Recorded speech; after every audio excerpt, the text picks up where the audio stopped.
Every day when Beetle manifests his omnipresent convenience store body around Hyrule, he gets to see the sunrise in the northeastern part of the sky.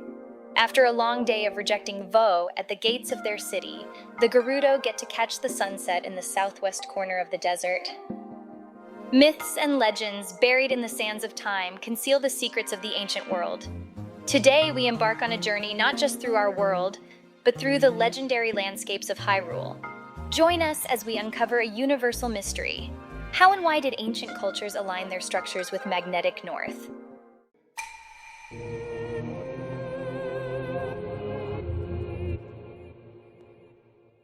Alignment with the cardinal directions is a concept that has fascinated scholars and adventurers alike.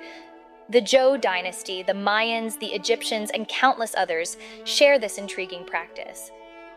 But what if I told you that the fictional realm of Hyrule, known to millions through the lens of gaming, holds similar secrets? First, let's delve into the science. Magnetic north is not a constant. It shifts over time due to changes in the Earth's core. Ancient architects had to use the stars, the sun, and the magnetic field to guide their constructions. Imagine the precision required to align massive structures without the modern technology we take for granted. In the realm of Hyrule, ancient ruins and temples dot the landscape, whispering tales of a bygone era. These structures, imagined by their creators, are often depicted as aligned with natural phenomena, including magnetic north. This fictional portrayal mirrors real-world practices, suggesting a deep-rooted connection between the ancients and High Planet's magnetic forces. But why? Why go through the effort of aligning structures with magnetic north? For many cultures, this alignment had spiritual significance, aligning temples with the heavens. For others, it was practical, maximizing sunlight or aiding in navigation. The fascination with Hyrule's ancient people offers us a mirror to our own world's history. By exploring these fictional alignments, we gain insights into the minds of our ancestors. The parallels are striking, reminding us that the quest to understand our place in the universe is a shared human experience.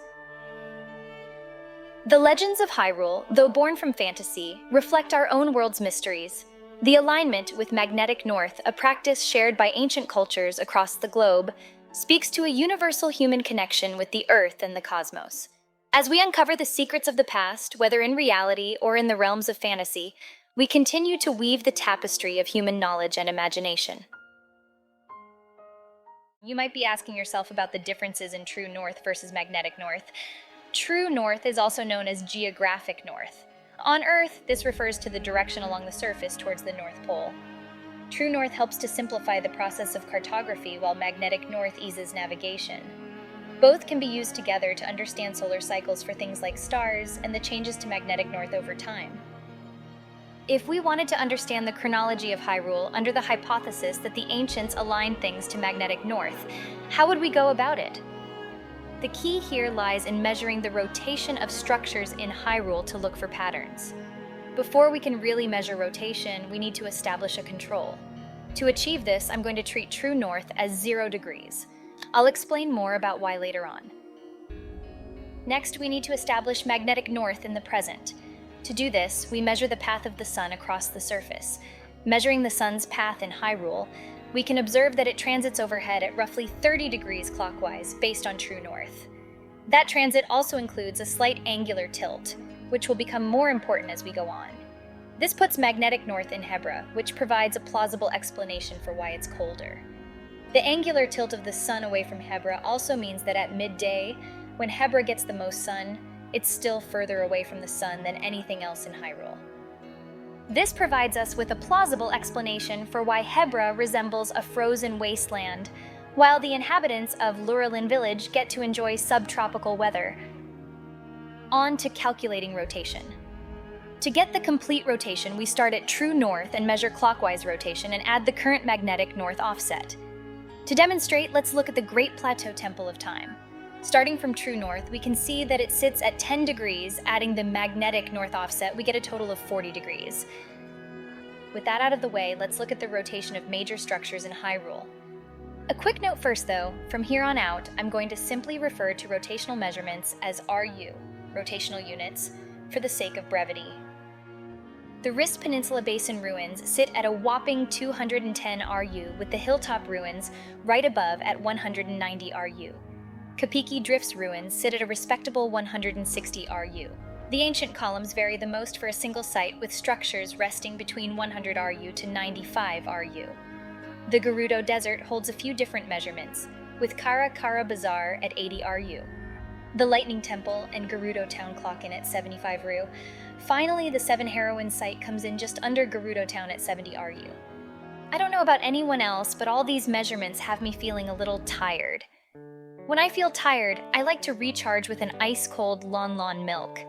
It has the nutrition I need to get through many long hours of theorization. You can pick up a refreshing bottle of delicious Lon Lon milk at major retailers near you. Next, we're moving on to Zora's Domain. The primary structure, the ancient Zora Waterworks, and the Toto Lake Ruins measurements come in at 55 RU. Just to the north, Akala Citadel overlooks Akala and the ocean at 45 RU. Way over to the west, the Temple of Time on the Great Plateau is hanging out at 40 RU. Finally, to cap it off, Gloom's Lair, one of the closest measurements to true north, comes in at 32 RU. There are patterns in this data, and they tell a story.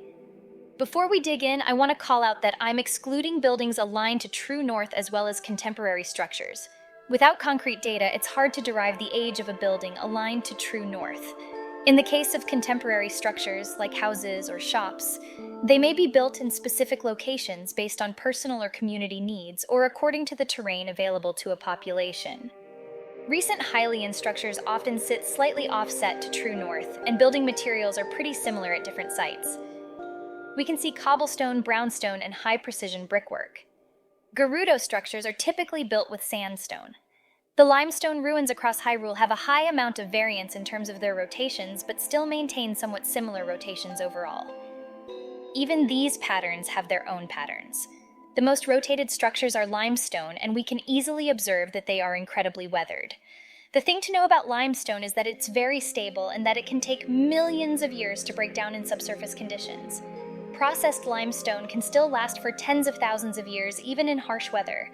The fact that Hyrulean limestone is as weathered as it is speaks to the length of time that it has been at each site. The next most rotated structures are in the Gerudo Desert. Sandstone construction breaks down pretty quickly in humid or rainy climates. In deserts, sandstone can last for thousands of years, with the primary means of decay coming from grains of sand slowly wearing down the material over time when carried by the wind. It breaks down much faster than limestone. Gerudo Town and the Lightning Temple are pretty well preserved. The structures in Gerudo Town and Karakara are more worn than the Lightning Temple. It's plausible that it's younger than limestone artifacts based on condition and environment. Hylian structures are the least rotated, and two major structures have quarries nearby. We have the benefit of knowing that Hyrule Castle was built after founding, and the quarry likely provided stone for the precision brickwork. It's likely that the Ordorak quarry provided materials for Akala Citadel. There's something I want to call out here. Many Hylian structures are in ruins at this point, but we can observe that even the most destroyed sites can show us that the fragments of buildings are in great condition. If we were dealing with the real world, I'd be more cautious to derive meaning from the correlations in the data. Given that we are working with intentionality on part of the Zelda team, I feel more comfortable saying that this can't be an accident. If all the correlations and structures were localized to one another, I'd write them off as an environment artist attempting to create variance. In many cases, we can see patterns in similar types of structures across Hyrule. That alone makes the data hard to ignore. We can also make other observations from past Zelda games that eerily line up with this data. If this theory were correct, it would mean that Hebra, the Gerudo Desert, and Akala were settled first. To find more evidence, we need to look back to a time before the era of the sky.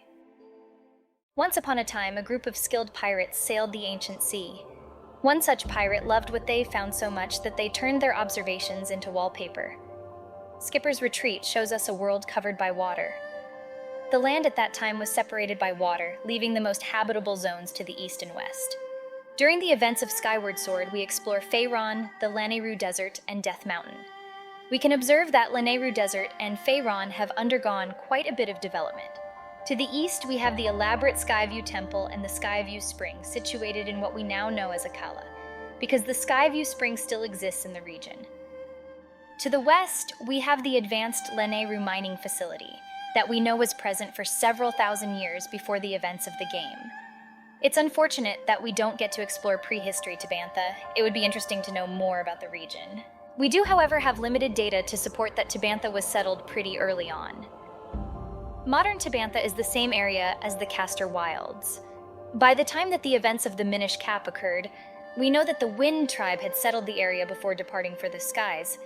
The supporting evidence doesn't stop there. In the present, we can see that mine sites in the depths typically mirror the surface settlements in terms of rotation. If ancient civilizations across Hyrule were building aligned to magnetic north, it makes sense that they'd build structures in the depths using the same methodology. It gets weirdly accurate when you start observing the earliest known Hylian structures. The Great Mine Site is at 85 RU, but the surface equivalents even in Rauru's time are at 40 to 45 RU. Without knowing the Skyward Sword backstory, the data tells us that the Hylians weren't building structures for up to 40 RU. It's almost as if they disappeared. Thankfully, we know that they did disappear from the surface. The data supports the plot, and the plot supports the data. RU provides us with something a lot like a roadside kilometer marker telling us how far we are on a highway. It's great for indicating distance, but not time. To get elapsed time per RU, we would need a few key data points. First, we need a structure that has an RU not aligned to true north and a reference to how long ago it was built. We somewhat have that with the first Great Calamity, 10,100 years before Breath of the Wild. We can see the castle in the background, so we know it was after founding. It's reasonable that the calamity happened after Ocarina of Time, Twilight Princess, or Wind Waker, because the Sheikah have written history of the event, which includes that they were banished, which we've not heard of in another game or source material from Nintendo. I could use the sun cycle from other games, but most of them do not actually have a sun cycle at all. I'm hesitant to use the sun cycle in Ocarina of Time because I don't believe that the developers conceived of this in 1999 and because the sun cycle is straight east to west. I intentionally ruled out any references that have a sun cycle like that because it implies a lack of intention. Wind Waker and Twilight Princess, however, do not have a pure east to west sun cycle. Twilight Princess does run east to west when viewed at sunrise and sunset, but the arc is on a slight tilt, which is fascinating. Wind Waker actually has a full-on, unique angular tilt for both the sun and moon. We know from developer interviews that Twilight Princess happens roughly 100 to 130 years after Ocarina of Time. The placement of Wind Waker after Ocarina of Time feels like a casserole of nonsense where the secret ingredient is fan speculation and a gravestone. But it seems mostly accepted that the game takes place within 1,000 years of Ocarina of Time. Twilight Princess is no better here because we have no structures that we can use to help us discern the time elapsed between rotation changes for Magnetic North. I've found an interesting answer to this question in Gloom's Lair. If you look closely, Gloom's Lair is about 2 RU from True North. This is one of the last non-True North construction projects prior to Hyrule Castle's construction. Thanks to the inclusion of Twinrova in Tears of the Kingdom, we can deduce that no more than 400 to 500 years have passed between the founding of the kingdom and the events of Ocarina of Time because it is stated that they are 400 years old during that game. Using calculations from this data, I've opted to average the time per RU to roughly 366 years. I found that it works pretty well when using it for calculations. Using all of our data, we can apply approximate ages to structures in Hyrule. Please remember, this is not exact. In future History of Hyrule episodes, I plan on referencing events by RU instead of years for this reason. If we get more data in future games, I plan to revise the estimations accordingly. Since the entire review of this theory has been very numbers heavy, I've opted to show the calculations rather than talk through each one. You can measure other structures and apply the same formula if you'd like to go even deeper. Before we wrap this up, we need to talk about True North for a moment. There are consequences to the kingdom switching to True North construction. True North is very beneficial for cartography, but can hinder our ability to use the methods I've described to figure out the history of the world. For things built rotated to True North, it would be very hard to discover in an archaeological sense because it would look like a lot of structures were built at the same time, which is a great explanation for why no one in the kingdom seems to know when the labyrinths were actually built. I've sat with this theory going on 2 years now, ever since the intrusive thought popped into my head that I should observe the day cycle in Hyrule. It was the recent Nintendo Dream interview with Eiji Aonuma and Hidemaru Fujibayashi that encouraged me to share it.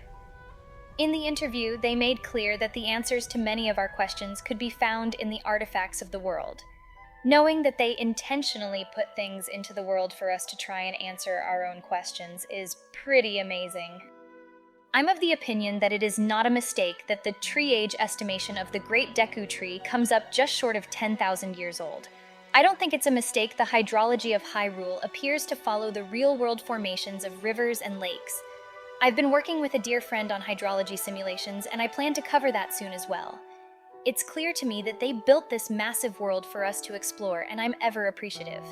Thank you for joining me on this journey through time and myth.